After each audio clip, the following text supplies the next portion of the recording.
వైఎస్ఆర్ సిపికి సంబంధించిన ముఖ్యమైన నాయకులు, పార్టీ విభాగాల్లోని వివిధ హోదాల్లో పనిచేస్తూ ఉన్న అందరికీ కూడా, నాయకులకు, కార్యకర్తలకు, స్నేహితులకు అందరికీ కూడా హృదయపూర్వకంగా వెల్కమ్ చెప్తా ఉన్నాను. మీ అందరికీ కూడా కనిపిస్తూ ఉన్న విషయమే, ఎన్నికలు జరిగి చూస్తూ ఉండగానే 3వ సంవత్సరంలోకి కూడా ఎంటర్ అయిపోయినాం. ఇక కళ్ళు మూసుకొని కళ్ళు తెరిచేసరికి ఇంకొక సంవత్సరం దాటితే ఆ తర్వాత ఎలాగో నా పాదయాత్ర కూడా స్టార్ట్ అయిపోతుంది.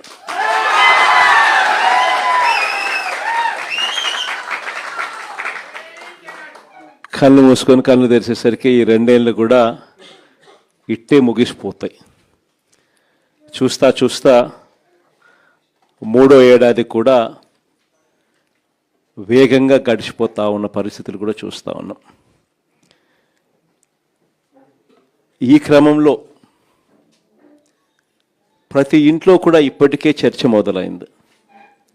మామూలుగా 2 సంవత్సరాలు పూర్తయిపోయి 3వ సంవత్సరం నడుస్తూ ఉన్నప్పుడు ఏ పార్టీకైనా కూడా, ఏ ప్రభుత్వానికైనా కూడా యాంటీ ఇన్కంబెన్సీ అన్నది మామూలుగా ఈ స్థాయిలో ఏదన్నా ఉంటే ఉంటుంది. బాగా చేస్తే అసలు మామూలుగా అయితే మనలాంటి పాలన చేస్తే అసలు ఉండకూడదు. కానీ చంద్రబాబు నాయుడు గారు లాంటి పాలన చూసినప్పుడు మాత్రం మామూలుగా అయితే ఈ స్థాయిలో ఎక్కడన్నా ఉండేదాన్ని ఈ స్థాయిలో ఇప్పటికే కనిపిస్తూ ఉంది. ప్రభుత్వం మీద వ్యతిరేకత ప్రతి ఇంట్లో కూడా ఈరోజు చర్చ జరుగుతూ ఉంది. 5 సంవత్సరాల మన పాలనను ఈరోజు కంపేర్ చేస్తూ ఉన్నారు. చంద్రబాబు నాయుడు గారి ఈ 3 సంవత్సరాల ఈ పరిపాలనకు సంబంధించిన పరిపాలనతో మన పాలనకు, చంద్రబాబు నాయుడు గారి పాలనకు మధ్య తేడా చూస్తూ ఉన్నారు. గవర్నెన్స్ చూస్తే అక్కడ జగన్ ఉన్నాడు, వైఎస్ఆర్ కాంగ్రెస్ పార్టీ ఉంది. ఇక్కడ చంద్రబాబు నాయుడు ఉన్నాడు, వెన్నుపోటు పార్టీ ఉంది. తేడా అల్లా కేవలం ఒక మనిషే. కానీ పరిపాలన చూస్తే ఆ రోజు మన 5 సంవత్సరాల పాలనలో ఈరోజు ప్రతి ఇంట్లో కూడా చర్చ జరిగేది ఏమిటి అని అంటే, జగన్ ఎలా చేయగలిగాడు, చంద్రబాబు నాయుడు గారి పాలనలో ఎందుకు జరగడం లేదు అన్న చర్చ ప్రతి ఇంట్లో కూడా జరుగుతూ ఉంది. మన పాలనలో ఈ రోజుకి కూడా ఒక కార్యకర్తగా సగర్వంగా ప్రతి ఇంటికి మనం పోగలుగుతాం, చిరునవ్వుతో పోగలుగుతాం. మన ఎన్నికల మేనిఫెస్టో 99% పూర్తి చేసిన ఏకైక పార్టీ ఏదైనా ఎప్పుడైనా ఈ రాష్ట్రంలో ఉంది, దేశంలో కూడా బహుశా ఎక్కడైనా ఉంది అని అంటే అది వైఎస్ఆర్ కాంగ్రెస్ పార్టీ అని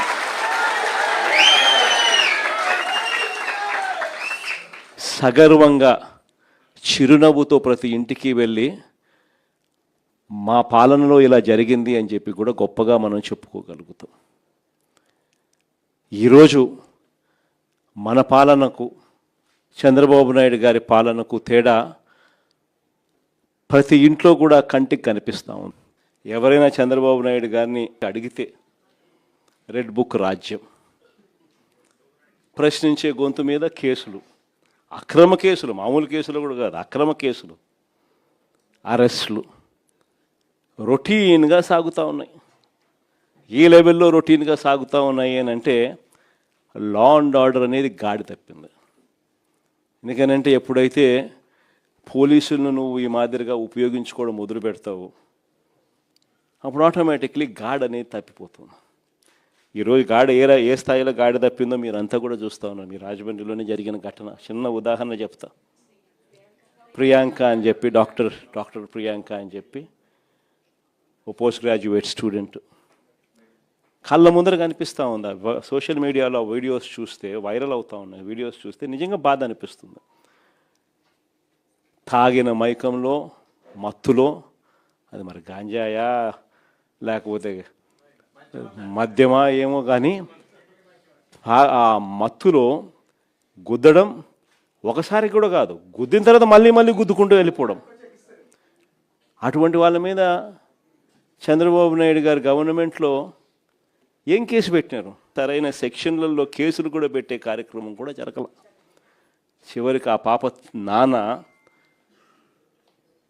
బాధతో మాట్లాడితే వైఎస్ఆర్ కాంగ్రెస్ పార్టీ అన్ని రకాలుగా తోడుగా నిలబడి ఆ కుటుంబానికి అండగా నిలబడితే ప్రజలు, వైఎస్ఆర్ కాంగ్రెస్ పార్టీకి సంబంధించిన కార్యకర్తలు అందరూ కూడా ఏకమై ప్రొటెస్ట్ తెలిపితే చంద్రబాబు నాయుడు గారు అయినా కూడా మనసు కరగని పరిస్థితిలో ఆ ప్రభుత్వం ఉంది. మరోవైపున చూస్తే దొంగ కేసులు ఏ స్థాయిలో ఉన్నాయి. మన అప్పలరాజు డాక్టర్ శ్రీకాకుళం ఒకసారి చూస్తే పాపం అప్పలరాజు కొడుకు బైక్ యాక్సిడెంటు, కారు కాదు, 18 ఏళ్ళ పిల్లోడు, బైక్ యాక్సిడెంటు. పాపం బైక్ యాక్సిడెంట్ పొరపాటున జరిగితే వెంటనే ఆ పిల్లోడు 108కి వెంటనే ఆ పిల్లోడే ఫోన్ చేసినాడు. ఆపి ఆ ఒక గొర్రెల కాపర్ని గుద్దిన అతన్ని పాపం తానే సిపిఆర్ కూడా చేసినాడు. మళ్ళా అప్పలరాజే మళ్ళీ పోలీసులకు కూడా ఫోన్ చేసి కూడా పిలిపించినాడు. అప్పలరాజు మీద పెట్టిన కేసు ఏంది? మర్డర్ కేసు అంట, కుట్ర అంట మర్డర్. ఇక్కడేమో రాజమండ్రిలో మత్తులో గుద్దిన చోట మళ్ళా గుద్ది రెండు మూడు సార్లు గుద్ది ఆపకుండా వెళ్ళిపోతే ఏమి చిన్న చిన్న సెక్షన్లతో కేసు కళ్ళ ముందర కనిపిస్తూ ఉంది. ఇదే కార్యక్రమం ఇంకా 4 అడుగులు ముందుకేస్తే నివ్వరిపోయే, రాష్ట్రం మొత్తం నివ్వరిపోయే విషయాలు. అద్దంకిలో తాగిన మత్తులో డ్రైవర్ ఫుల్గా మత్తులో ఉన్నాడు. వెనకాలకు వచ్చిన ప్యాసింజర్లు 2 ఎస్ఐలు సివిల్ డ్రెస్లో ఫుల్గా మత్తులో ఉన్నారు. వాళ్ళ కారు ఆటోను గుద్దినప్పుడు గ్రామస్తులందరూ చుట్టుముట్టినారు. డ్రైవరు మత్తులో ఉన్నారు, ప్యాసింజర్లు మత్తులో ఉన్నారు. డిక్కీ ఓపెన్ చేస్తే డిక్కీలో గంజాయి, డబ్బులు, పోలీసు యూనిఫాము. ట్రాన్స్పోర్ట్ చేస్తున్నది ఎవరు? కారులో ఉండేది ఎవరు? 2 ఎస్ఐలు. ఫోన్ చేస్తే సిఐ వచ్చినాడు. సిఐ వచ్చి ఏం చెప్తాడు? వీడియో తీయాకంటాడు. వీడియో తీస్తే కేసులు పెడతామంట. ఆ ఎస్ఐని సీన్ నుంచి తప్పించింది ఎవరు?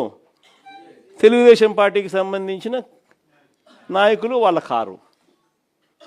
ఇంతవరకు కేసులే, ఇంతవరకు గతిలే, అతిలే.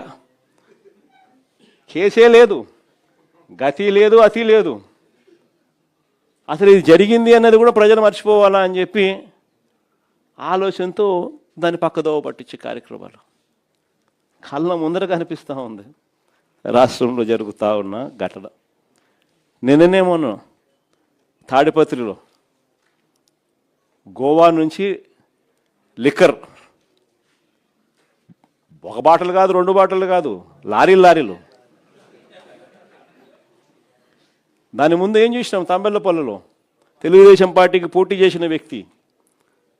దాని ముందు ములకల చెరువులో ఏకంగా లిక్కర్ మ్యానుఫ్యాక్చరింగ్, కుటీర పరిశ్రమ పెట్టి లిక్కర్ మ్యానుఫ్యాక్చరింగ్. వీళ్ళే లిక్కర్ షాపులు, వీళ్ళే బెల్ట్ షాపులు, వీళ్ళే లిక్కర్ షాపులు. డిస్ట్రిబ్యూషన్ మొత్తం వీళ్ళే. ప్రతి 5 బాటళ్లలో 1 బాటలు కల్తీ బాటలు. 4 రౌండ్లు అయిపోయినాక ఏం తాగుతున్నాడో ఎవడికి తెలియదు.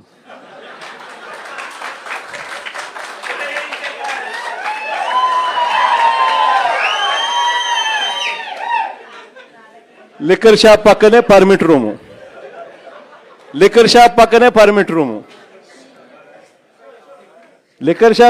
పర్మిట్ రూములు. పర్మిట్ రూముల్లో లూజ్గా మందు అమ్మడం, మందుతో పాటు బజ్జీలు పెట్టడం. 4వ రౌండ్ తర్వాత వాడు ఏం పోస్తున్నాడో వీళ్ళకు తెలియదు, పోసేవానికి తెలియదు. ప్రతి 5 బాటల్లో 1 బాటల్ కల్తీ బాటల్, ఎంఆర్పి కన్నా ఎక్కువ రేటు. ఈరోజు రాష్ట్రంలో ఏం కనపడతా ఉందనంటే, ఈరోజు మట్టి mafia, liquor mafia, sand mafia, అధిక ధరలకు పీపీఏలు, ప్రభుత్వ ఆస్తులను పప్పులకు బెల్లాలకు అమ్మడం, పోర్టులు అమ్మడం, మెడికల్ కాలేజీలు అమ్మడం, విలువైన ప్రభుత్వ భూములను ఇష్టం వచ్చినట్టుగా ఇలా కావలసిన వ్యక్తులకు శనక్కాయలకు బెల్లాలకు రూపాయికి ఇచ్చేసాడు.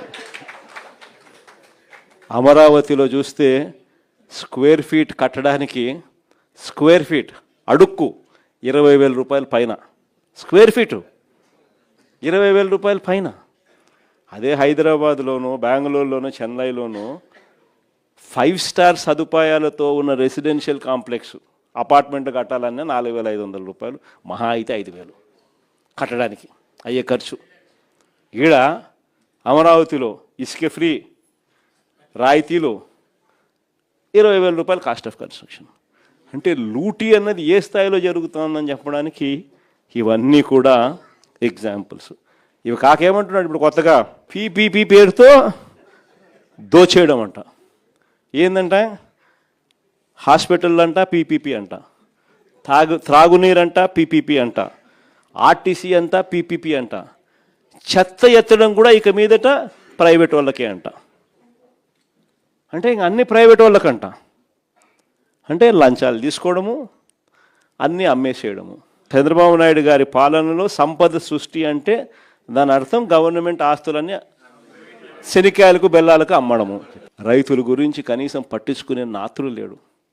ఈరోజు రాష్ట్రంలో కరువు వచ్చింది, 53% వర్షం లోటు కనిపిస్తూ ఉంది.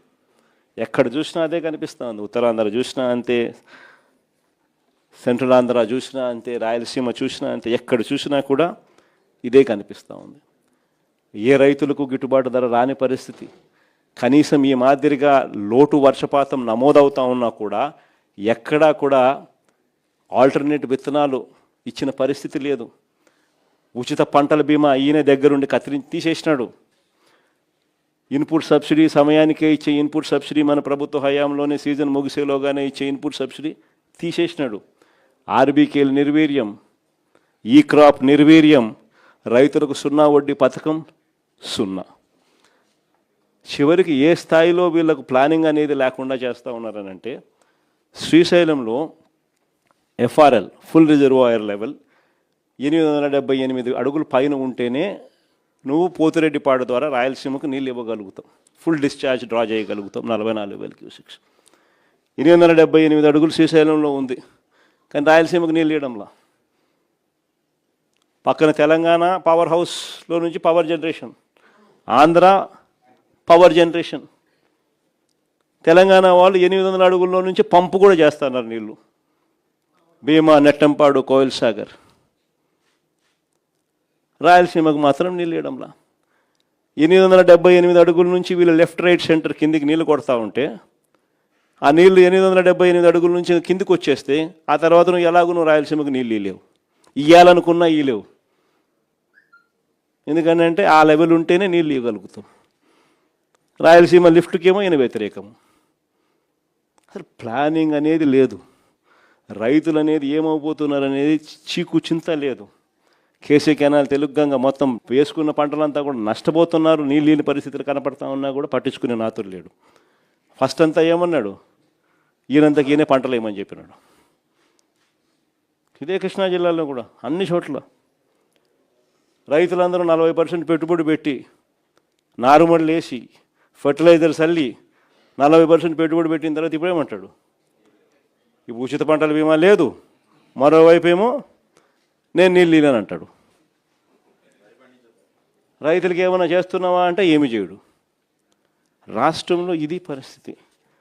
ఎక్కడా కూడా పిల్లలు సంతోషంగా లేరు. ఫీజు రీయింబర్స్మెంట్, వసతి దీవెన అయితే ఇవ్వక, మామూలుగా వసతి దీవెన ప్రతి ఏప్రిల్లో ఇస్తారు. ఏప్రిల్ 2024, ఏప్రిల్ 2025, ఏప్రిల్ 2026 1,100 కోట్లు ప్రతి సంవత్సరం ఇస్తాం. 3,000 మన హయాంలో క్రమం తప్పకుండా ఇచ్చేవాళ్ళం. ఇప్పుడు 3 సంవత్సరాలు అయిపోయింది. ఏప్రిల్ 2024, ఏప్రిల్ 2025, ఏప్రిల్ 2026 3,300 కోట్లు రూపాయల పిల్లలకు వసతి దీవెన కింద. విద్యా దీవెన కింద 2000 జనవరి, ఫిబ్రవరి, మార్చికి సంబంధించిన క్వార్టర్, మార్చిలో ఎన్నికల కోడ్ వచ్చింది. జనవరి, ఫిబ్రవరి, మార్చికి సంబంధించింది ఏప్రిల్లో వెరిఫికేషన్ చేసి మేలో ఇవ్వాలా. అక్కడ ఆగిపోయింది అంతే. అక్కడ నుంచి ఈ సంవత్సరం కూడా లెక్కేసుకుంటే ఈ సంవత్సరం మార్చి దాకా కూడా లెక్క వేసుకుంటే 13 క్వార్టర్స్, అంటే 13 త్రైమాసికాలు. ఈ సంవత్సరం ఎండ్ దాకా తీసుకుంటే 13 క్వార్టర్స్, ఒక్కొక్క క్వార్టర్కు 700 కోట్లు ఖర్చు అవుతుంది ఫీజు రీయింబర్స్మెంట్ కింద ఇవ్వాలంటే. 700 కోట్లు ఇంటూ 13 అంటే 9,100. వసతి దీవెన కింద 3,300 కోట్లు, 12,400 కోట్లు. ఈయన ఇచ్చింది ఎంత అంటే ఒకసారి 1,700, ఒకసారి 1,100. 9,000 చిల్లర కోట్లు పెండింగ్. పిల్లోళ్ళు సంతోషంగా లేరు, ఫీజులు అందని పరిస్థితి, చదువులు మానేస్తూ ఉన్న పరిస్థితులు, వైద్యం అందని పరిస్థితి. అక్క చెల్లెమ్మలకు కనీసం ఈయన చెప్పిన హామీల కథ దేవుడు ఎరుగు, సూపర్ 6, సూపర్ 7 కథ దేవుడు ఎరుగు. ఇచ్చే 0 వడ్డీ పథకాన్ని సైతం రద్దు చేసేసినట్టు. పొదుపు సంఘాలకు బ్యాంకుల్లో రుణాలు ఇచ్చే రుణాలు మన హయాంలో చంద్రబాబు నాయుడు వదిలేసిన ఇప్పుడు 20,000 కోట్ల చిల్లర ఉన్న రుణాలను మన హయాంలో క్రమంగా పెంచుకుంటూ పోయి 49,000 కోట్లకు తీసుకుపోయినాం. అక్క చెల్లెమ్మలకు మనం చేయూతనిచ్చినాం, ఆసరా ఇచ్చినాం, 0 వడ్డీ ఇచ్చినాం. రకరకాల పద్ధతుల్లో చేయబట్టుకొని నడిపించుకుంటూ పోతే బ్యాంకులకు భరోసా కలిగి అక్క చెల్లెమ్మలు కూడా వేగంగా కట్టడం మొదలెట్టి ఏకంగా 20,000 నుంచి 49,000 కోట్లకు మన హయాంలో పెరుగుదల ఉంటే ఇప్పుడు 49,000 కోట్ల నుంచి ఈ రోజుకి 39,000 కోట్లకు పడిపోయింది చంద్రబాబు నాయుడు గారి హయాంలో. గవర్నమెంట్ స్కూళ్ళలో చదివే పిల్లల సంఖ్య ఏకంగా 6 లక్షల మంది పిల్లలు ఈ 2 ఏళ్లలో తగ్గిపోయినారు. డ్రాప్ అవుట్స్, ఇక్కడ నుంచి గవర్నమెంట్ నుంచి తప్పుకున్నారు స్కూళ్ళు బాగలేవని. ఇవన్నీ కూడా చంద్రబాబు నాయుడు గారి హయాంలో. రైతులు హ్యాపీగా లేరు, మహిళలు హ్యాపీగా లేరు, చదువుకున్న పిల్లలు హ్యాపీగా లేరు, ఉద్యోగస్తులు హ్యాపీగా లేరు, రైతులు హ్యాపీగా లేరు, ఎవ్వరూ సంతోషంగా లేరు చంద్రబాబు నాయుడు గారి హయాంలో. ఇలాంటి పరిస్థితుల్లో లోకల్ బాడీ ఎలక్షన్స్ జరగబోతూ ఉన్నాయి. ఇక్కడ జాగ్రత్తగా చూసుకోండి. చంద్రబాబు నాయుడు గారు ఒక విలన్. లోకల్ బాడీ ఎలక్షన్ సరిగ్గా జరగనీడు, పోలీసులను పెడతాడు, దౌర్జన్యం చేస్తాడు, బెదిరిస్తాడు, ప్రలోభాలు పెడతాడు, ఎన్నికలలో దుర్మార్గంగా గెలిచే ప్రయత్నం చేస్తాడు. ఎస్, చేస్తాడు. కానీ అందరూ గుర్తుపెట్టుకోండి, ప్రజలు మనకు సపోర్ట్గా ఉన్నారనేది మాత్రం ఖచ్చితంగా గుర్తుపెట్టుకోండి. ఎన్నికలు ఖచ్చితంగా జరిగించండి. అన్ని రకాలుగా మీకు పార్టీ సపోర్ట్గా ఉంటుంది. వేనన్న సపోర్ట్గా ఉంటాడు, జగనన్న సపోర్ట్గా ఉంటాడు, వైఎస్ఆర్ కాంగ్రెస్ పార్టీ సపోర్ట్గా ఉంటుంది.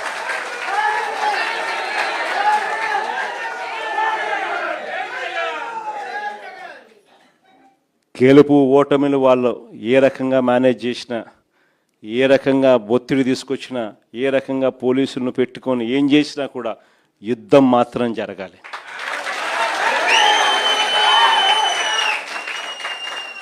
ఒకవేళ వీళ్ళను పోలీసులను దుర్వినియోగం చేసి ఆ చిన్న చిన్న స్థానాల్లో సైతం గెలిచడం కోసం గాన వాళ్ళు దుర్మార్గాలు చేస్తే మాత్రం ఈ కసి రేపొద్దున జరగబోయే ఎన్నికల్లో చంద్రబాబు నాయుడు గారి పునాదులు కూడా కదిలే విధంగా కసి పెరుగుతుందని మాత్రం గుర్తుపెట్టుకుంది. కాబట్టి ఖచ్చితంగా గట్టిగా పోటీ ఎదుర్కొందాం. ఎన్ని ఇబ్బందులు పెట్టినా కూడా కళ్ళు మూసుకొని కళ్ళు తెరిచేసరికి ఇంకొక సంవత్సరంలో జగనన్న పాదయాత్ర స్టార్ట్ అవుతుంది, ఇంకొక సంవత్సరంలో ఎన్నికలు జరుగుతాయి అనేది మనల్ని నడిపించే విధంగా మనం ఎదురును ట్యూన్ చేసుకుందాం, గట్టిగా యుద్ధం చేద్దాం.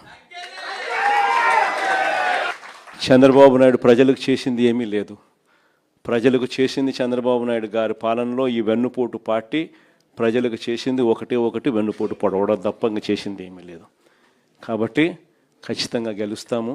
లాస్ట్ ఎలక్షన్స్లో మీరు తిరిగినారు, ప్రతి గ్రామంలోనూ కార్యకర్తలందరినీ కూడా మీరు గుర్తుపడతారు. ప్రతి గ్రామంలోనూ ఆ కార్యకర్తలకు అందరికీ తోడుగా ఉండే కార్యక్రమాలు దగ్గరుండి చేయమని చెప్పి కూడా నేనే వేనన్న కూడా చెప్పిన. వేనన్న మంచి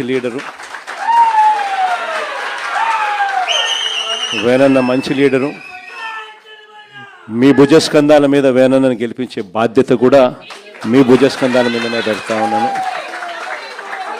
తోడుగా నిలవండి. ఇంతకుముందు చరిత్ర ఎప్పుడూ చూడని విధంగా బడ్జెట్ ప్రవేశపెట్టేటప్పుడే ఏ నెలలో ఏ పథకం వస్తుంది అని చెప్పి, బడ్జెట్ అప్పుడే ఆ నెలలో ఏ పథకం వస్తుంది అని చెప్పి క్రమం తప్పకుండా బటన్ నొక్కిన పరిపాలన ఎక్కడైనా సాగింది అని అంటే అది వైఎస్ఆర్సీపీ ప్రభుత్వంలో మాత్రమే జరిగింది. నిజంగా ఇది ఒక చరిత్ర. ఎందుకంటే రాష్ట్రంలో ఇంతకు ముందు ఎప్పుడు కూడా అలాంటి బటన్ నొక్కిన పరిపాలన ఇంతవరకు చరిత్ర ఎప్పుడు చూడలేదు. ఏకంగా 2,73,000 కోట్ల రూపాయలు డీబీటీ అంటే నేరుగా బటన్ నొక్కడం, నేరుగా నా అక్క చెల్లెమ్మల కుటుంబాల ఇళ్లల్లోకి వాళ్ళ ఖాతాల్లోకి నేరుగా వెళ్ళిపోయే పరిస్థితి చరిత్ర ఎప్పుడు చూడాల. ఎక్కడ లంచాలు లేకుండా, ఎక్కడ వివక్ష లేకుండా నేరుగా ఇంటి దగ్గరికే పాలన వచ్చి ఇచ్చిన చరిత్ర ఎప్పుడు చూడాల. మేనిఫెస్టోలో చెప్పిన ప్రతి హామీని నెరవేర్చిన పాలన ఎప్పుడు జరగల.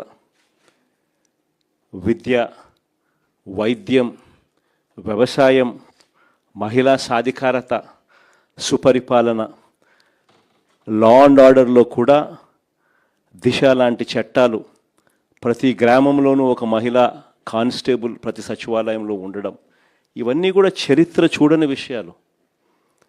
స్కూళ్ళు మన కళ్ళ ఎదుటే బాగుపడడం, ఆ స్కూళ్ళల్లో నాడు నేడు కార్యక్రమాలు జరగడం,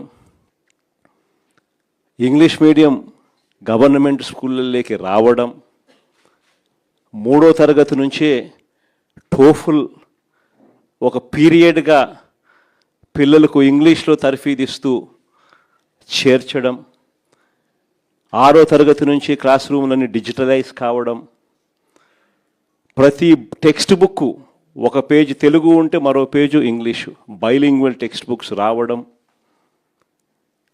గోరుముద్ద అనే ఒక గొప్ప పథకంతో పిల్లలు ఏం తింటున్నారో అని సమీక్ష చేసే ముఖ్యమంత్రి అనేవాడు బహుశా ఎప్పుడు చరిత్రలో ఎప్పుడు కూడా చూసింది.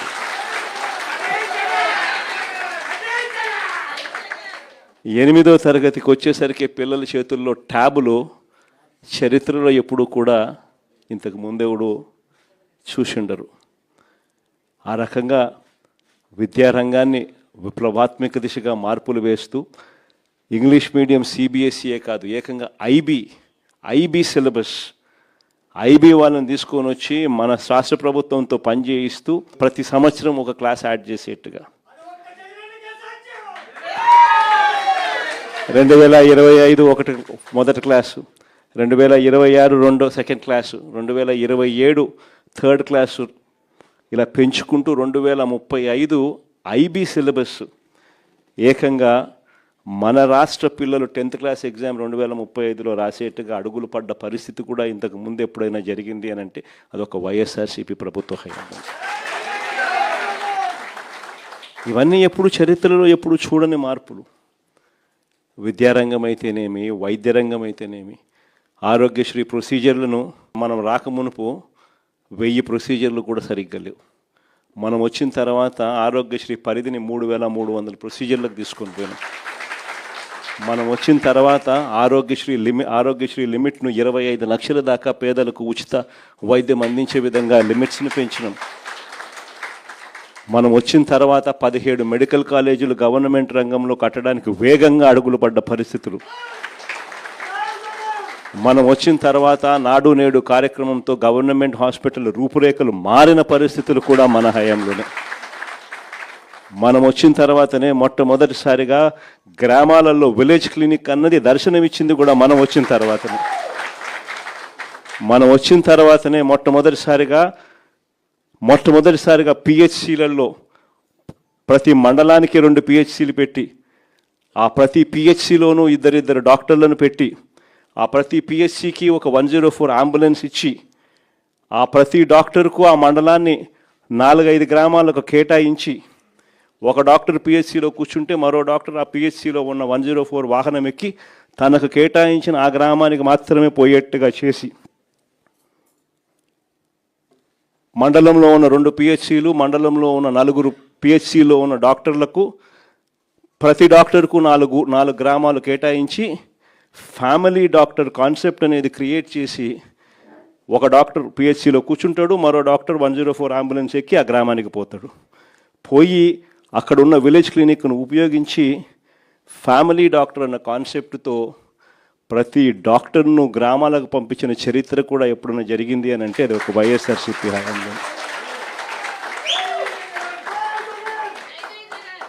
మొట్టమొదటిసారిగా గవర్నమెంట్ హాస్పిటళ్లలో మందులు దొరకని పరిస్థితి నుంచి WHO GMP ప్రమాణాలు గల మందులు మాత్రమే దొరికేట్టుగా చేసిన పరిస్థితి కూడా ఎప్పుడన్నా ఉంది అని అంటే అది వైఎస్ఆర్సీపీ హయాంలో.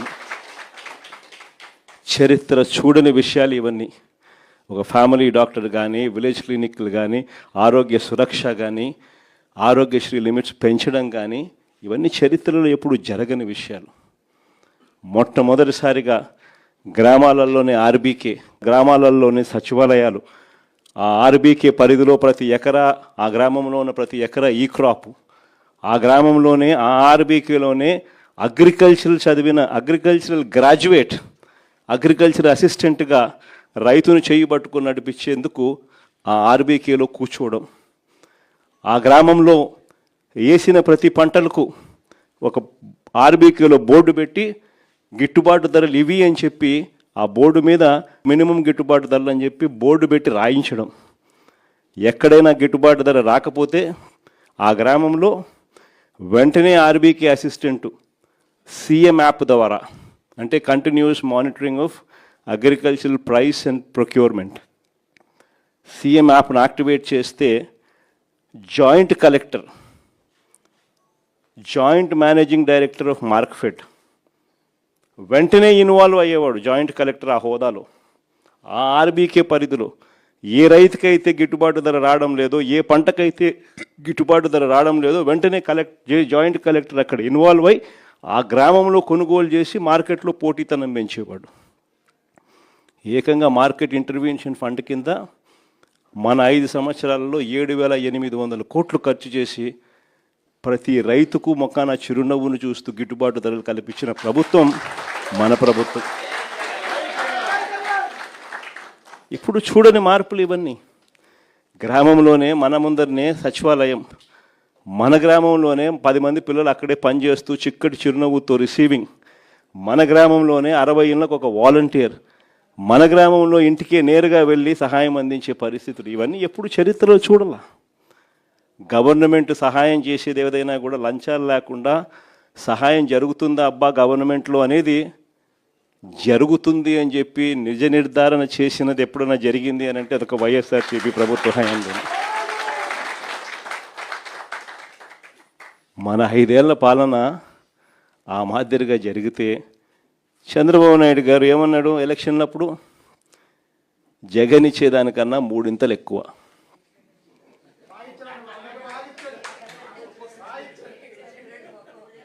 చంద్రబాబు నాయుడు చెప్పిన మాటలు ఇవి.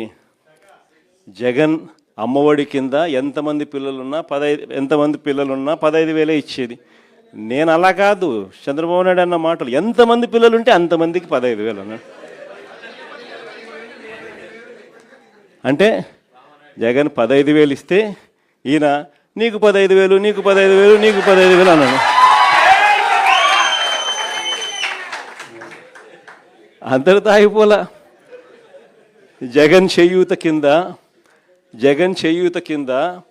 45 ఏళ్ళు నిండిన ప్రతి అక్క చెల్లెమ్మను చేయబట్టుకొని నడిపిస్తూ వాళ్లకు బ్యాంకుల్లో అనుసంధానం చేసి అమూల్ లాంటి సంస్థలు, ఐటీసీ లాంటి సంస్థలు, రిలయన్స్ లాంటి సంస్థలు, ప్రాక్టర్ అండ్ గ్యాంబుల్ లాంటి సంస్థలు, హిందుస్థాన్ లీవర్ లాంటి సంస్థలతో టైఅప్ చేయించి ప్రతి మహిళను తాను చేయి పట్టుకొని నడిపిస్తూ 45 ఏళ్ళు నిండిన ప్రతి అక్కకు చెయ్యి పట్టుకొని నడిపిస్తూ ప్రతి అక్కకు 18,750 రూపాయలు చొప్పున 4 ఏళ్లలో 75,000 ఇస్తూ బ్యాంకులు టైఅప్ ఇస్తూ కంపెనీలతో టైఅప్ చేస్తూ వాళ్ళ కాళ్ళ మీద వాళ్ళు నిలబడేట్టుగా జగన్ చేయూత అనే కార్యక్రమం తీసుకొస్తే జగన్ 18,750 ఇస్తూ ఉన్నాడు. నేను 50 ఏళ్ళు నిండిన ప్రతి మహిళకు 50 దాటితే చాలు ఏమన్నాడు? 48,000 నీకు, 48,000 నీకు, 48,000 నీకు అన్నాడు. అంటే మనం 18,750 ఎక్కడా, ఆయన 48,000 ఎక్కడా అని. సో మనం చెప్పేదానికన్నా మూడింతలు ఎక్కువ. అందరు తాగల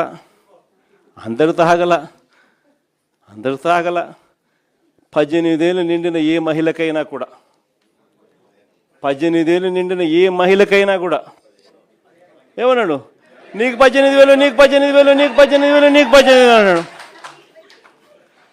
అంటే నెల 1,500 రూపాయలు నీకు 18,000 నీకు 18,000 నీకు 18 ఆడబిడ్డ నిధి అంట అని ఇంకో పత్తు. ఖండువా వేసుకొని ఎవరైనా రైతు వచ్చినాడంటే చాలు ఏమన్నాడు, జగన్ ఇచ్చేదంతా కలిపినా కూడా 13,500 కదా, నేను 26,000 ఇస్తాను అన్నాడు. ఇలా ప్రతిదీ కూడా ఏమన్నాడు, మనం చెప్పేదానికన్నా మళ్ళీ ఎవరైనా పిల్లలు కనపడితే ఏమన్నాడు, నీకు 36,000 నీకు 36,000 నీకు 36,000 నిరుద్యోగ భృతి అంటాడు. మనం ఏదైతే చేస్తూ ఉన్నామో దానికి ఏమన్నాడు, జగన్ ఇచ్చేటివన్నీ కాక ఇవన్నీ నేను ఇస్తానని చెప్పన్నాడు ఎన్నికలప్పుడు అని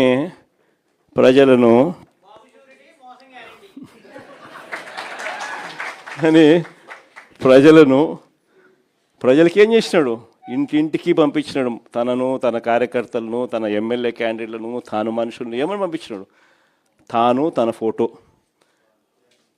ఒక ప్రమాణం చేస్తూ ఉన్నట్టుగా మళ్ళా చంద్రబాబు నాయుడు సైను ఒక బాండు, ప్రతి ఇంట్లో బాండ్లు ఇవ్వడం, ప్రతి ఇంటికి బాండ్లు.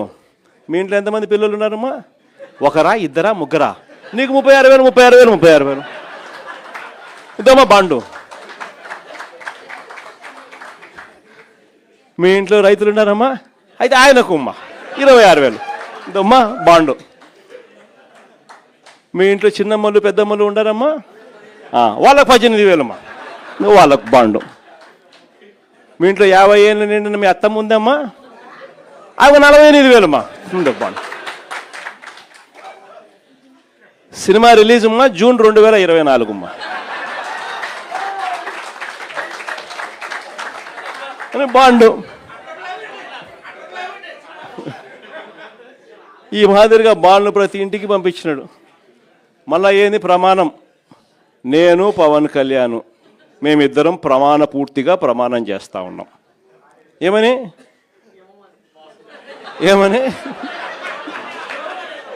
అని ఇద్దరు సంతకాలు, మళ్ళా ఇద్దరు సంతకాలు బాండ్ల మీద.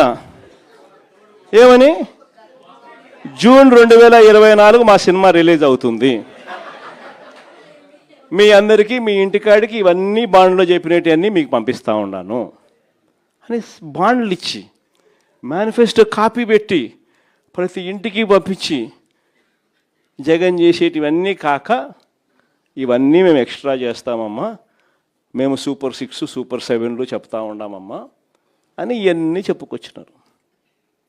ఈరోజు అందుకనే ప్రతి ఇంట్లో కూడా చర్చ జరుగుతూ ఉంది. ఆ రోజు 5 సంవత్సరాల మన పరిపాలన, మాట ఇస్తే మడిమ తిప్పని మన పరిపాలన గురించి చర్చ జరుగుతూ ఉంది.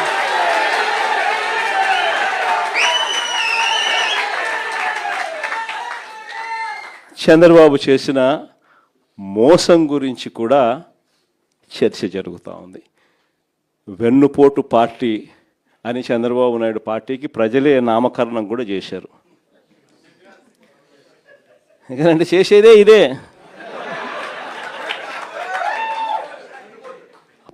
ఎన్టీ రామారావు అయినా సరే, ప్రజలైనా సరే చేసేదే ఇదే. కాబట్టి ప్రజలే నామకరణం కూడా చేశారు. రాజమండ్రి రూరల్ నియోజకవర్గం నుంచి వచ్చిన వైఎస్ఆర్ సిపికి సంబంధించిన ముఖ్యమైన నాయకులు, పార్టీ విభాగాల్లోని వివిధ హోదాల్లో పనిచేస్తూ ఉన్న అందరికీ కూడా, నాయకులకు, కార్యకర్తలకు, స్నేహితులకు అందరికీ కూడా హృదయపూర్వకంగా వెల్కమ్ చెప్తా ఉన్నాను. మీ అందరికీ కూడా కనిపిస్తూ ఉన్న విషయమే, ఎన్నికలు జరిగి చూస్తూ ఉండగానే 3వ సంవత్సరంలోకి కూడా ఎంటర్ అయిపోయినాం. ఇక కళ్ళు మూసుకొని కళ్ళు తెరిచేసరికి ఇంకొక సంవత్సరం దాటితే ఆ తర్వాత ఎలాగో నా పాదయాత్ర కూడా స్టార్ట్ అయిపోతుంది.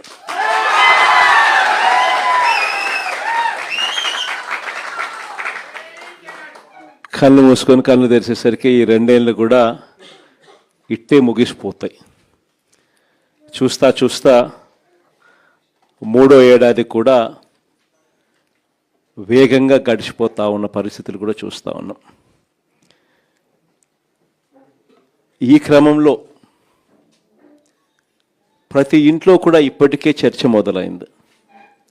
మామూలుగా 2 సంవత్సరాలు పూర్తయిపోయి 3వ సంవత్సరం నడుస్తూ ఉన్నప్పుడు ఏ పార్టీకైనా కూడా ఏ ప్రభుత్వానికైనా కూడా యాంటీ ఇన్కంబెన్సీ అన్నది మామూలుగా ఈ స్థాయిలో ఏదన్నా ఉంటే ఉంటుంది. బాగా చేస్తే అసలు మామూలుగా అయితే మనలాంటి పాలన చేస్తే అసలు ఉండకూడదు. కానీ చంద్రబాబు నాయుడు గారు లాంటి పాలన చూసినప్పుడు మాత్రం మామూలుగా అయితే ఈ స్థాయిలో ఎక్కడన్నా ఉండేదాన్ని ఈ స్థాయిలో ఇప్పటికే కనిపిస్తూ ఉంది. ప్రభుత్వం మీద వ్యతిరేకత ప్రతి ఇంట్లో కూడా ఈరోజు చర్చ జరుగుతూ ఉంది. 5 సంవత్సరాల మన పాలనను ఈరోజు కంపేర్ చేస్తూ ఉన్నారు.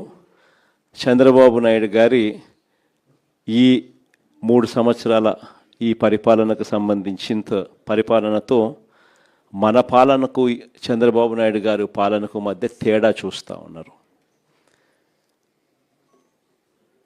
గవర్నెన్స్ చూస్తే అక్కడ జగన్ ఉన్నాడు, వైఎస్ఆర్ కాంగ్రెస్ పార్టీ ఉంది. ఇక్కడ చంద్రబాబు నాయుడు ఉన్నాడు, వెన్నుపోటు పార్టీ ఉంది. తేడా అల్లా కేవలం ఒక మనిషే. కానీ పరిపాలన చూస్తే ఆ రోజు మన 5 సంవత్సరాల పాలనలో ఈరోజు ప్రతి ఇంట్లో కూడా చర్చ జరిగేది ఏమిటి అని అంటే జగన్ ఎలా చేయగలిగాడు, చంద్రబాబు నాయుడు గారి పాలనలో ఎందుకు జరగడం లేదు అన్న చర్చ ప్రతి ఇంట్లో కూడా జరుగుతూ ఉంది. మన పాలనలో ఈ రోజుకి కూడా ఒక కార్యకర్తగా సగర్వంగా ప్రతి ఇంటికి మనం పోగలుగుతాం, చిరునవ్వుతో పోగలుగుతాం. మన ఎన్నికల మేనిఫెస్టో 99% పూర్తి చేసిన ఏకైక పార్టీ ఏదైనా ఎప్పుడైనా ఈ రాష్ట్రంలో ఉంది, దేశంలో కూడా బహుశా ఎక్కడైనా ఉంది అని అంటే అది వైఎస్ఆర్ కాంగ్రెస్ పార్టీ అని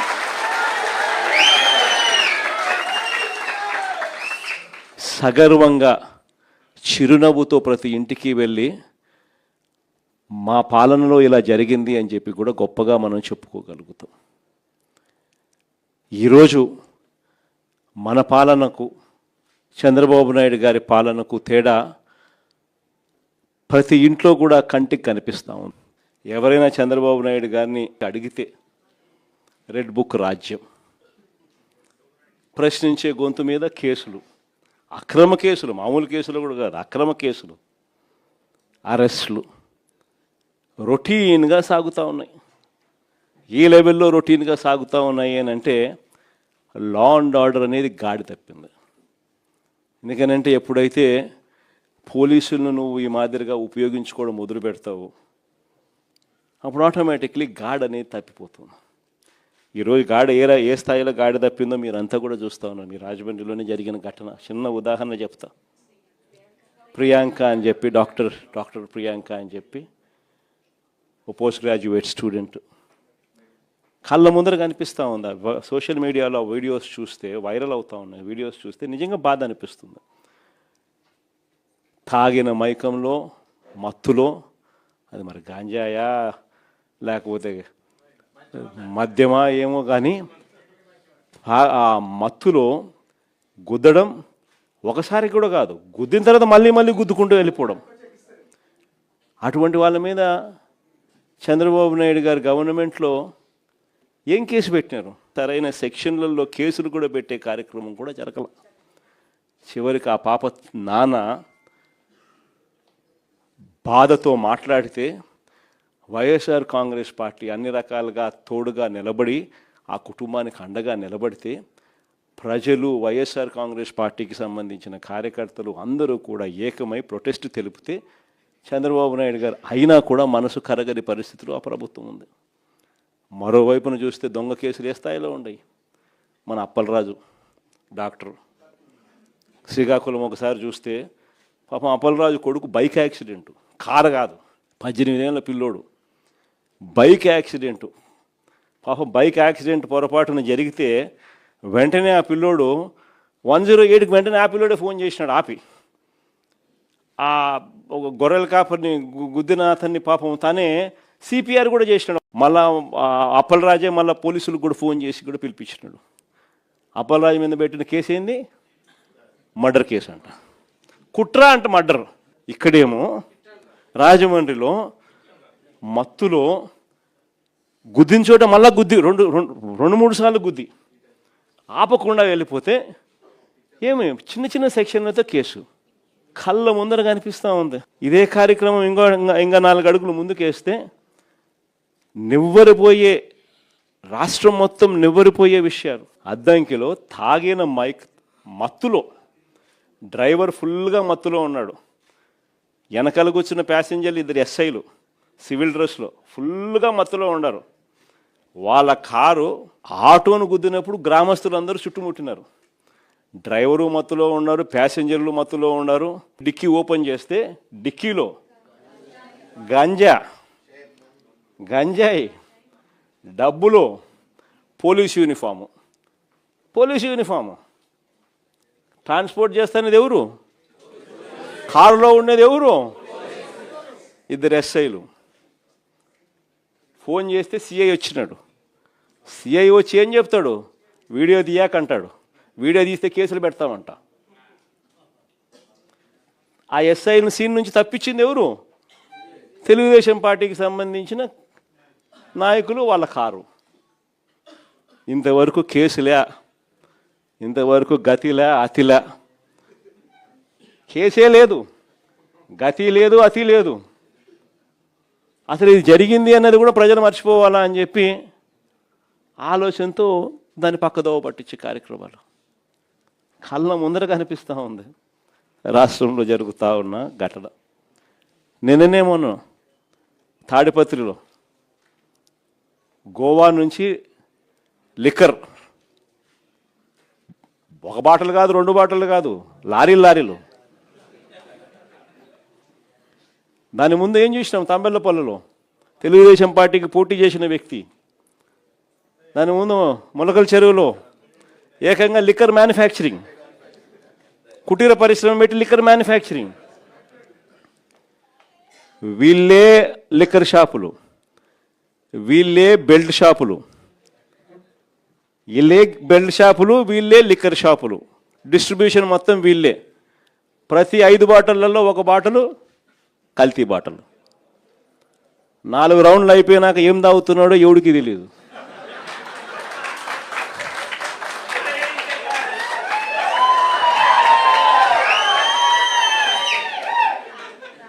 లిక్కర్ షాప్ పక్కనే పర్మిట్ రూము, లిక్కర్ షాప్ పక్కనే పర్మిట్ రూములు. పర్మిట్ రూముల్లో లూజ్గా మందు అమ్మడం, మందుతో పాటు బజ్జీలు పెట్టడం. 4వ రౌండ్ తర్వాత వాడు ఏం పోస్తున్నాడో వీళ్ళకు తెలియదు, పోసేవానికి తెలియదు. ప్రతి 5 బాటల్లో 1 బాటల్ కల్తీ బాటలు, ఎంఆర్పి కన్నా ఎక్కువ రేటు.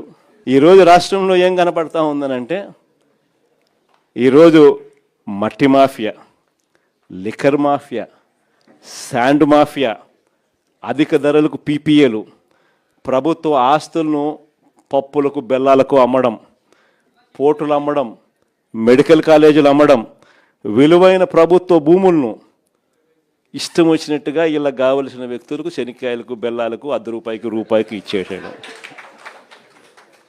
అమరావతిలో చూస్తే స్క్వేర్ ఫీట్ కట్టడానికి, స్క్వేర్ ఫీట్ అడుక్కు ₹20,000 పైన, స్క్వేర్ ఫీటు ₹20,000 పైన. అదే హైదరాబాద్లోనూ, బెంగళూరులోనూ, చెన్నైలోనూ 5 స్టార్ సదుపాయాలతో ఉన్న రెసిడెన్షియల్ కాంప్లెక్స్ అపార్ట్మెంట్ కట్టాలన్నా ₹4,500, మహా అయితే 5,000 కట్టడానికి అయ్యే ఖర్చు. ఈడ అమరావతిలో ఇసుక ఫ్రీ, రాయితీలు, ₹20,000 కాస్ట్ ఆఫ్ కన్స్ట్రక్షన్. అంటే లూటీ అన్నది ఏ స్థాయిలో జరుగుతుందని చెప్పడానికి ఇవన్నీ కూడా ఎగ్జాంపుల్స్. ఇవి కాకేమంటున్నాడు ఇప్పుడు కొత్తగా పీపీపీ పేరుతో దోచేయడం అంట. ఏందంట? హాస్పిటల్ అంట పీపీపీ అంట, త్రాగునీరంట పీపీపీ అంట, ఆర్టీసీ అంట పీపీపీ అంట, చెత్త ఎత్తడం కూడా ఇక మీదట ప్రైవేట్ వాళ్ళకే అంట. అంటే ఇంక అన్ని ప్రైవేట్ వాళ్ళకంట. అంటే లంచాలు తీసుకోవడము, అన్నీ అమ్మేసేయడము. చంద్రబాబు నాయుడు గారి పాలనలో సంపద సృష్టి అంటే దాని అర్థం గవర్నమెంట్ ఆస్తులన్నీ శనికాయలకు బెల్లాలకు అమ్మడము. రైతుల గురించి కనీసం పట్టించుకునే నాతులు లేడు. ఈరోజు రాష్ట్రంలో కరువు వచ్చింది. 53% వర్షం లోటు కనిపిస్తూ ఉంది. ఎక్కడ చూసినా అదే కనిపిస్తూ ఉంది. ఉత్తరాంధ్ర చూసినా అంతే, సెంట్రల్ ఆంధ్ర చూసినా అంతే, రాయలసీమ చూసినా అంతే, ఎక్కడ చూసినా కూడా ఇదే కనిపిస్తూ ఉంది. ఏ రైతులకు గిట్టుబాటు ధర రాని పరిస్థితి. కనీసం ఈ మాదిరిగా లోటు వర్షపాతం నమోదవుతూ ఉన్నా కూడా ఎక్కడా కూడా ఆల్టర్నేట్ విత్తనాలు ఇచ్చిన పరిస్థితి లేదు. ఉచిత పంటల బీమా ఈయన దగ్గరుండి తీసేసినాడు. ఇన్పుట్ సబ్సిడీ సమయానికే ఇచ్చే ఇన్పుట్ సబ్సిడీ మన ప్రభుత్వ హయాంలోనే సీజన్ ముగిసేలోగానే ఇచ్చే ఇన్పుట్ సబ్సిడీ తీసేసినాడు. ఆర్బీకేలు నిర్వీర్యం, ఈ క్రాప్ నిర్వీర్యం, రైతులకు 0 వడ్డీ పథకం 0. చివరికి ఏ స్థాయిలో వీళ్ళకు ప్లానింగ్ అనేది లేకుండా చేస్తూ ఉన్నారనంటే, శ్రీశైలంలో ఎఫ్ఆర్ఎల్ ఫుల్ రిజర్వాయర్ లెవెల్ 878 అడుగులు పైన ఉంటేనే నువ్వు పోతిరెడ్డిపాడు ద్వారా రాయలసీమకు నీళ్ళు ఇవ్వగలుగుతాం, ఫుల్ డిశ్చార్జ్ డ్రా చేయగలుగుతాం 44,000 క్యూసెక్స్. 878 అడుగులు శ్రీశైలంలో ఉంది, కానీ రాయలసీమకు నీళ్ళు ఇవ్వడంలా. పక్కన తెలంగాణ పవర్ హౌస్లో నుంచి power generation, Andhra power generation. Telangana వాళ్ళు 800 అడుగుల్లో నుంచి పంపు కూడా చేస్తున్నారు నీళ్ళు. భీమా, నెట్టంపాడు, కోయిల్ సాగర్. రాయలసీమకు మాత్రం నీళ్ళు ఇవ్వడంలా. 878 అడుగుల నుంచి వీళ్ళు లెఫ్ట్ రైట్ సెంటర్ కిందికి నీళ్ళు కొడతా ఉంటే, ఆ నీళ్లు 878 అడుగుల నుంచి కిందికి వచ్చేస్తే ఆ తర్వాత నువ్వు ఎలాగో రాయలసీమకు నీళ్ళు ఇవ్వలేవు, ఇవ్వాలనుకున్నా ఇవ్వలేవు. ఎందుకంటే ఆ లెవెల్ ఉంటేనే నీళ్ళు ఇవ్వగలుగుతాం. రాయలసీమ లిఫ్ట్కేమో ఈయన వ్యతిరేకము. అసలు ప్లానింగ్ అనేది లేదు. రైతులు అనేది ఏమవుతున్నారు అనేది చీకు చింత లేదు. కేసీ కెనాల్, తెలుగు గంగ మొత్తం వేసుకున్న పంటలంతా కూడా నష్టపోతున్నారు. నీళ్ళు పరిస్థితులు కనపడతా ఉన్నా కూడా పట్టించుకునే నాతులు లేడు. ఫస్ట్ అంతా ఏమన్నాడు, ఈయనంతకు ఈయనే పంటలు ఏమని చెప్పినాడు. ఇదే కృష్ణా జిల్లాలో కూడా అన్ని చోట్ల రైతులందరూ 40% పెట్టుబడి పెట్టి నారుమడులు వేసి ఫర్టిలైజర్ చల్లి 40% పెట్టుబడి పెట్టిన తర్వాత ఇప్పుడేమంటాడు, ఇప్పుడు ఉచిత పంటల బీమా లేదు, మరోవైపు ఏమో నేను నీళ్ళు ఇవ్వను అంటాడు. రైతులకి ఏమైనా చేస్తున్నావా అంటే ఏమి చేయడు. రాష్ట్రంలో ఇది పరిస్థితి. ఎక్కడా కూడా పిల్లలు సంతోషంగా లేరు. ఫీజు రీయింబర్స్మెంట్, వసతి దీవెన అయితే ఇవ్వక, మామూలుగా వసతి దీవెన ప్రతి ఏప్రిల్లో ఇస్తారు. ఏప్రిల్ 2024, ఏప్రిల్ 2025, ఏప్రిల్ 2026 1,100 కోట్లు ప్రతి సంవత్సరం ఇస్తాం. 3,000 మన హయాంలో క్రమం తప్పకుండా ఇచ్చేవాళ్ళం. ఇప్పుడు 3 సంవత్సరాలు అయిపోయింది. ఏప్రిల్ 2024, ఏప్రిల్ 2025, ఏప్రిల్ 2026 3,300 కోట్లు రూపాయల పిల్లలకు వసతి దీవెన కింద. విద్యా దీవెన కింద 2000 జనవరి, ఫిబ్రవరి, మార్చికి సంబంధించిన క్వార్టర్, మార్చిలో ఎన్నికల కోడ్ వచ్చింది. జనవరి, ఫిబ్రవరి, మార్చికి సంబంధించింది ఏప్రిల్లో వెరిఫికేషన్ చేసి మేలో ఇవ్వాలి. అక్కడ ఆగిపోయింది అంతే. అక్కడ నుంచి ఈ సంవత్సరం కూడా లెక్కేసుకుంటే, ఈ సంవత్సరం మార్చి దాకా కూడా లెక్కేసుకుంటే 13 క్వార్టర్స్, అంటే 13 త్రైమాసికాలు. ఈ సంవత్సరం ఎండ్ దాకా తీసుకుంటే 13 క్వార్టర్స్. ఒక్కొక్క క్వార్టర్కు 700 కోట్లు ఖర్చు అవుతుంది ఫీజు రీయింబర్స్మెంట్ కింద ఇవ్వాలంటే. 700 కోట్లు ఇంటూ 13 అంటే 9,100.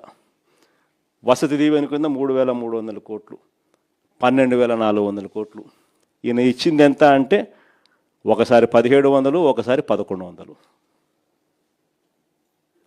9,000 చిల్లర కోట్లు పెండింగ్.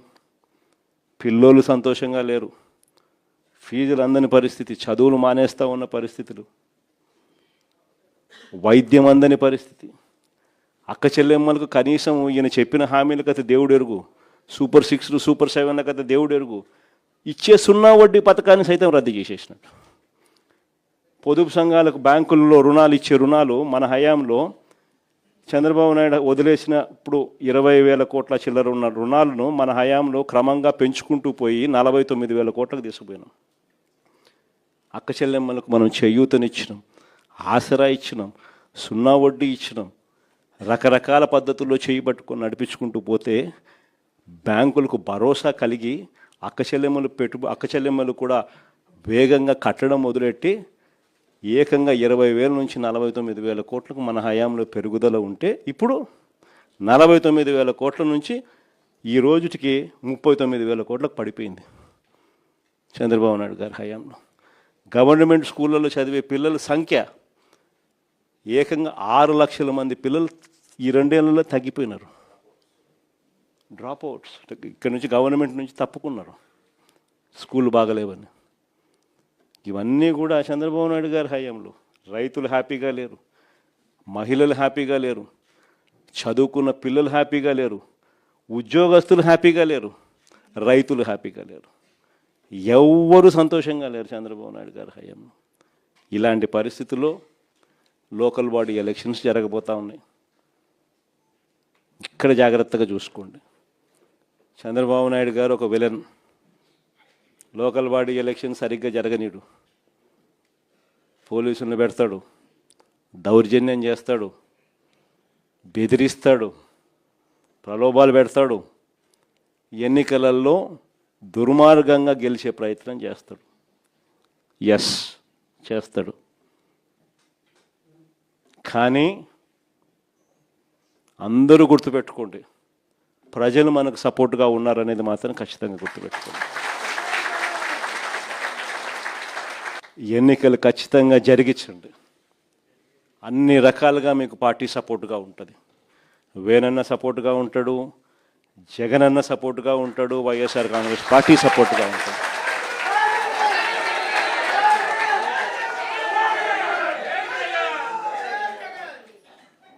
గెలుపు ఓటమిలు వాళ్ళు ఏ రకంగా మేనేజ్ చేసినా, ఏ రకంగా ఒత్తిడి తీసుకొచ్చినా, ఏ రకంగా పోలీసులను పెట్టుకొని ఏం చేసినా కూడా యుద్ధం మాత్రం జరగాలి.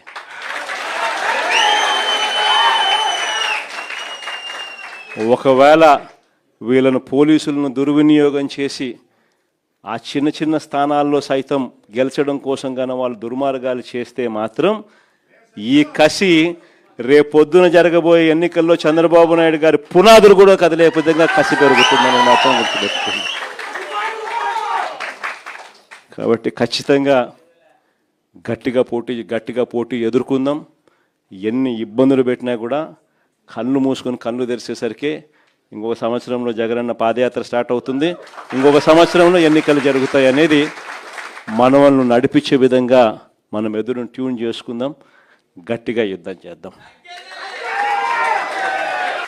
చంద్రబాబు నాయుడు ప్రజలకు చేసింది ఏమీ లేదు. ప్రజలకు చేసింది చంద్రబాబు నాయుడు గారి పాలనలో ఈ వెన్నుపోటు పార్టీ ప్రజలకు చేసింది ఒకటి వెన్నుపోటు పొడవడం తప్ప ఇంకా చేసింది ఏమీ లేదు. కాబట్టి ఖచ్చితంగా గెలుస్తాము.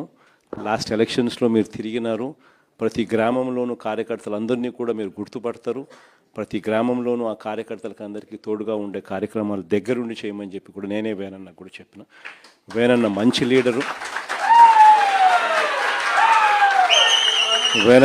లీడరు, మీ భుజస్కంధాల మీద వేనన్నను గెలిపించే బాధ్యత కూడా మీ భుజస్కంధాల మీదనే పెడతా ఉన్నాను. తోడుగా నిలవండి. ఇంతకుముందు చరిత్ర ఎప్పుడూ చూడని విధంగా బడ్జెట్ ప్రవేశపెట్టేటప్పుడే ఏ నెలలో ఏ పథకం వస్తుంది అని చెప్పి, బడ్జెట్ అప్పుడే ఆ నెలలో ఏ పథకం వస్తుంది అని చెప్పి క్రమం తప్పకుండా బటన్ నొక్కిన పరిపాలన ఎక్కడైనా సాగింది అని అంటే అది వైఎస్ఆర్సీపీ ప్రభుత్వంలో మాత్రమే జరిగింది. నిజంగా ఇది ఒక చరిత్ర. ఎందుకంటే రాష్ట్రంలో ఇంతకు ముందు ఎప్పుడు కూడా అలాంటి బటన్ నొక్కిన పరిపాలన ఇంతవరకు చరిత్ర ఎప్పుడు చూడలేదు. ఏకంగా 2,73,000 కోట్ల రూపాయలు డీబీటీ అంటే నేరుగా బటన్ నొక్కడం, నేరుగా నా అక్క చెల్లెమ్మల కుటుంబాల ఇళ్లల్లోకి వాళ్ళ ఖాతాల్లోకి నేరుగా వెళ్ళిపోయే పరిస్థితి చరిత్ర ఎప్పుడు చూడాల. ఎక్కడ లంచాలు లేకుండా, ఎక్కడ వివక్ష లేకుండా నేరుగా ఇంటి దగ్గరికే పాలన వచ్చి ఇచ్చిన చరిత్ర ఎప్పుడు చూడాల. మేనిఫెస్టోలో చెప్పిన ప్రతి హామీని నెరవేర్చిన పాలన ఎప్పుడు జరగల. విద్య, వైద్యం, వ్యవసాయం, మహిళా సాధికారత, సుపరిపాలన, లా అండ్ ఆర్డర్లో కూడా దిశ లాంటి చట్టాలు, ప్రతి గ్రామంలోనూ ఒక మహిళా కానిస్టేబుల్ ప్రతి సచివాలయంలో ఉండడం, ఇవన్నీ కూడా చరిత్ర చూడని విషయాలు. స్కూళ్ళు మన కళ్ళ ఎదుటే బాగుపడడం, ఆ స్కూళ్ళల్లో నాడు నేడు కార్యక్రమాలు జరగడం, ఇంగ్లీష్ మీడియం గవర్నమెంట్ స్కూళ్ళలోకి రావడం, 3వ తరగతి నుంచే టోఫుల్ ఒక పీరియడ్గా పిల్లలకు ఇంగ్లీష్లో తర్ఫీదిస్తూ చేర్చడం, 6వ తరగతి నుంచి క్లాస్ రూమ్లన్నీ డిజిటలైజ్ కావడం, ప్రతి టెక్స్ట్ బుక్ ఒక పేజ్ తెలుగు ఉంటే మరో page English, bilingual text books రావడం, గోరుముద్ద అనే ఒక గొప్ప పథకంతో పిల్లలు ఏం తింటున్నారు అని సమీక్ష చేసే ముఖ్యమంత్రి అనేవాడు బహుశా ఎప్పుడు చరిత్రలో ఎప్పుడు కూడా చూసింది.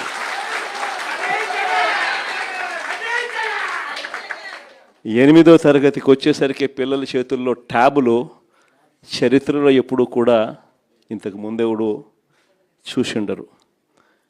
ఆ రకంగా విద్యారంగాన్ని విప్లవాత్మక దిశగా మార్పులు వేస్తూ ఇంగ్లీష్ మీడియం సిబిఎస్ఈయే కాదు, ఏకంగా ఐబీ సిలబస్, ఐబీ వాళ్ళని తీసుకొని వచ్చి మన రాష్ట్ర ప్రభుత్వంతో పనిచేయిస్తూ ప్రతి సంవత్సరం ఒక క్లాస్ యాడ్ చేసేట్టుగా 2025 మొదటి class, 2026 second class, 2027 third class, ఇలా పెంచుకుంటూ 2035 ఐబీ సిలబస్ ఏకంగా మన రాష్ట్ర పిల్లలు 10th క్లాస్ ఎగ్జామ్ 2035లో రాసేట్టుగా అడుగులు పడ్డ పరిస్థితి కూడా ఇంతకు ముందు ఎప్పుడైనా జరిగింది అని అంటే అదొక వైఎస్ఆర్సీపీ ప్రభుత్వ హయాంలో. ఇవన్నీ ఎప్పుడు చరిత్రలో ఎప్పుడు చూడని మార్పులు. విద్యారంగం అయితేనేమి, వైద్య రంగం అయితేనేమి, ఆరోగ్యశ్రీ ప్రొసీజర్లను మనం రాకమునుపు 1000 ప్రొసీజర్లు కూడా సరిగ్గా లేవు. మనం వచ్చిన తర్వాత ఆరోగ్యశ్రీ పరిధిని 3,300 ప్రొసీజర్లకు తీసుకొని పోయినాం. మనం వచ్చిన తర్వాత ఆరోగ్యశ్రీ లిమిట్ను 25 లక్షల దాకా పేదలకు ఉచిత వైద్యం అందించే విధంగా లిమిట్స్ని పెంచినాం. మనం వచ్చిన తర్వాత 17 మెడికల్ కాలేజీలు గవర్నమెంట్ రంగంలో కట్టడానికి వేగంగా అడుగులు పడ్డ పరిస్థితులు. మనం వచ్చిన తర్వాత నాడు నేడు కార్యక్రమంతో గవర్నమెంట్ హాస్పిటల్ రూపురేఖలు మారిన పరిస్థితులు కూడా మన హయాంలోనే. మనం వచ్చిన తర్వాతనే మొట్టమొదటిసారిగా గ్రామాలలో విలేజ్ క్లినిక్ అన్నది దర్శనమిచ్చింది కూడా మనం వచ్చిన తర్వాతనే. మనం వచ్చిన తర్వాతనే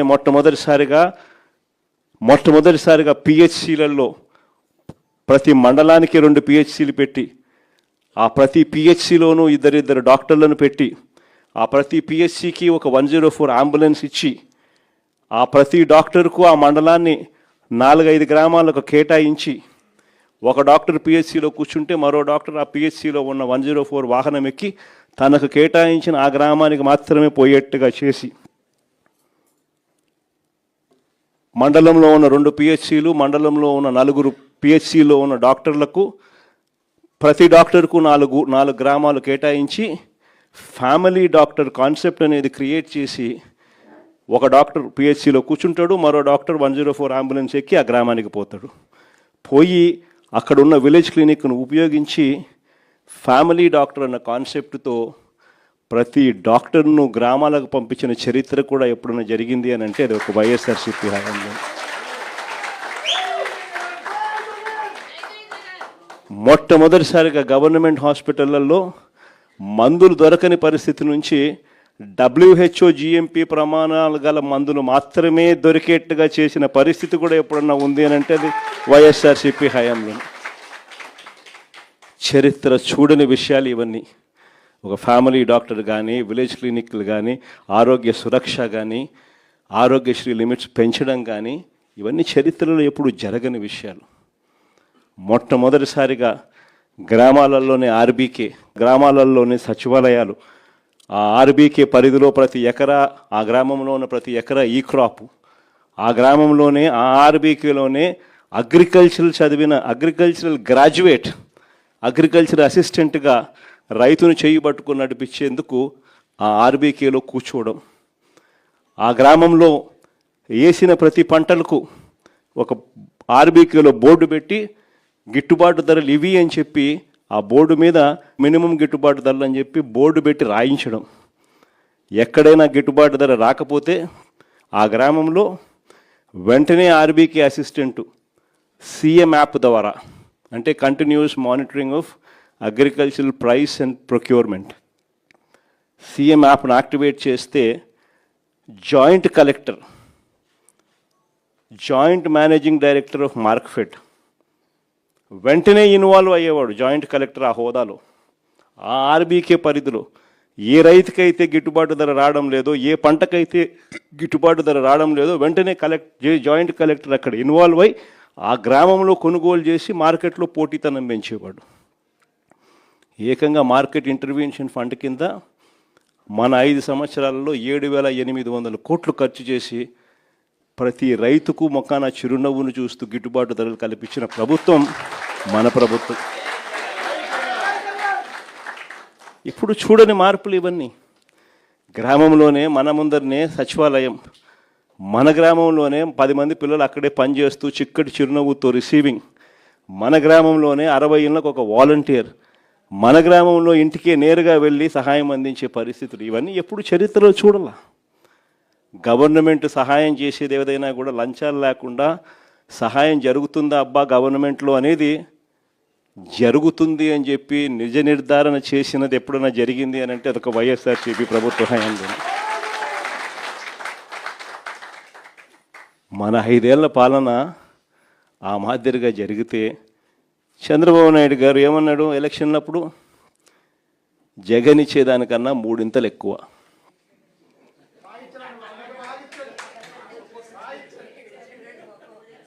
చంద్రబాబు నాయుడు చెప్పిన మాటలు ఇవి. చంద్రబాబు నాయుడు చెప్పిన మాటలు ఇవి. జగన్ అమ్మఒడి కింద ఎంతమంది పిల్లలున్నా 15,000 ఇచ్చేది. నేను అలా కాదు, చంద్రబాబు నాయుడు అన్న మాటలు, ఎంతమంది పిల్లలుంటే అంతమందికి 15,000 అన్నాడు. అంటే జగన్ 15,000 ఇస్తే ఈయన నీకు 15,000, నీకు 15,000, నీకు 15,000 అన్నాడు. అందరితో ఆగిపోలా. జగన్ చేయూత కింద 45 ఏళ్ళు నిండిన ప్రతి అక్క చెల్లెమ్మను చేయబట్టుకొని నడిపిస్తూ వాళ్లకు బ్యాంకుల్లో అనుసంధానం చేసి అమూల్ లాంటి సంస్థలు, ఐటీసీ లాంటి సంస్థలు, రిలయన్స్ లాంటి సంస్థలు, ప్రాక్టర్ అండ్ గ్యాంబుల్ లాంటి సంస్థలు, హిందుస్థాన్ లీవర్ లాంటి సంస్థలతో టైఅప్ చేయించి ప్రతి మహిళను తాను చేయి పట్టుకొని నడిపిస్తూ 45 ఏళ్ళు నిండిన ప్రతి అక్కకు చెయ్యి పట్టుకొని నడిపిస్తూ ప్రతి అక్కకు 18,750 రూపాయలు చొప్పున 4 ఏళ్లలో 75,000 ఇస్తూ బ్యాంకులు టైఅప్ ఇస్తూ కంపెనీలతో టైఅప్ చేస్తూ వాళ్ళ కాళ్ళ మీద వాళ్ళు నిలబడేట్టుగా జగన్ చేయూత అనే కార్యక్రమం తీసుకొస్తే జగన్ 18,750 ఇస్తూ ఉన్నాడు. నేను 50 ఏళ్ళు నిండిన ప్రతి మహిళకు 50 దాటితే చాలు ఏమన్నాడు, 48,000 నీకు, 48,000 నీకు, 48,000 నీకు అన్నాడు. అంటే మనం 18,750 ఎక్కడా, 48,000 ఎక్కడా అని. సో మనం చెప్పేదానికన్నా 3 ఇంతలు ఎక్కువ. అందరితో ఆగల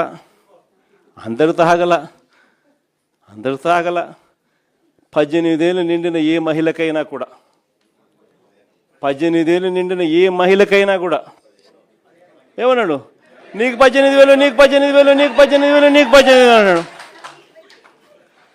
అంటే నెల 1,500 రూపాయలు. నీకు 18,000, నీకు 18,000, నీకు 18, ఆడబిడ్డ నిధి అంట అని ఇంకో పత్తు.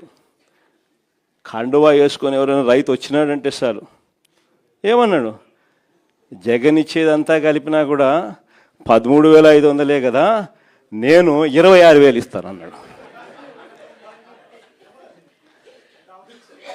ఇలా ప్రతిదీ కూడా ఏమన్నాడు, మనం చెప్పేదానికన్నా మళ్ళీ ఎవరైనా పిల్లలు కనపడితే ఏమన్నాడు, నీకు 36,000, నీకు 36,000, నీకు 36,000 నిరుద్యోగ భృతి అంటాడు. మనం ఏదైతే చేస్తూ ఉన్నామో దానికి ఏమన్నాడు, జగన్ ఇచ్చేటివన్నీ కాక ఇవన్నీ నేను ఇస్తానని చెప్పన్నాడు ఎన్నికలప్పుడు అని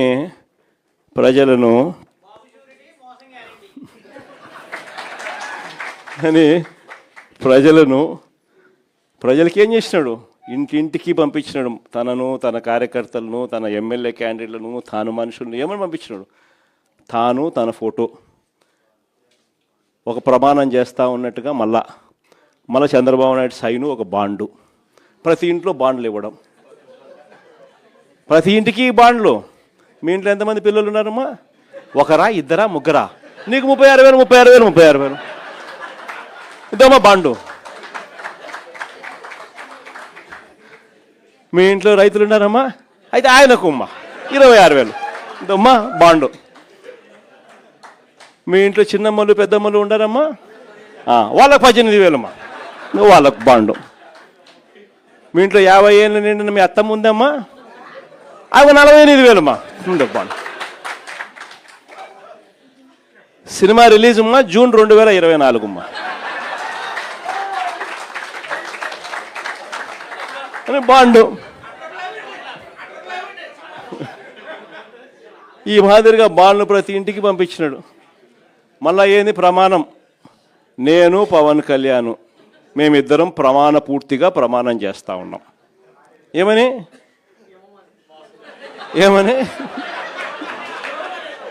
అని ఇద్దరు సంతకాలు, మళ్ళా ఇద్దరు సంతకాలు బాండ్ల మీద. ఏమని, జూన్ 2024 మా సినిమా రిలీజ్ అవుతుంది, మీ అందరికీ మీ ఇంటికాడికి ఇవన్నీ బాండ్లో చెప్పినవన్నీ మీకు పంపిస్తూ ఉన్నాను అని బాండ్లు ఇచ్చి మేనిఫెస్టో కాపీ పెట్టి ప్రతి ఇంటికి పంపించి, జగన్ చేసేటివన్నీ కాక ఇవన్నీ మేము ఎక్స్ట్రా చేస్తామమ్మా, మేము సూపర్ 6, సూపర్ 7లు చెప్తా ఉన్నామమ్మా అని ఇవన్నీ చెప్పుకొచ్చినారు. ఈరోజు అందుకనే ప్రతి ఇంట్లో కూడా చర్చ జరుగుతూ ఉంది. ఆ రోజు 5 సంవత్సరాల మన పరిపాలన, మాట ఇస్తే మడిమ తిప్పని మన పరిపాలన గురించి చర్చ జరుగుతూ ఉంది.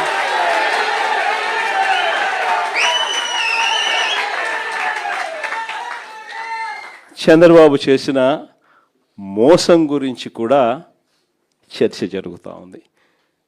వెన్నుపోటు పార్టీ అని చంద్రబాబు నాయుడు పార్టీకి ప్రజలే నామకరణం కూడా చేశారు. ఎందుకంటే చేసేదే ఇదే.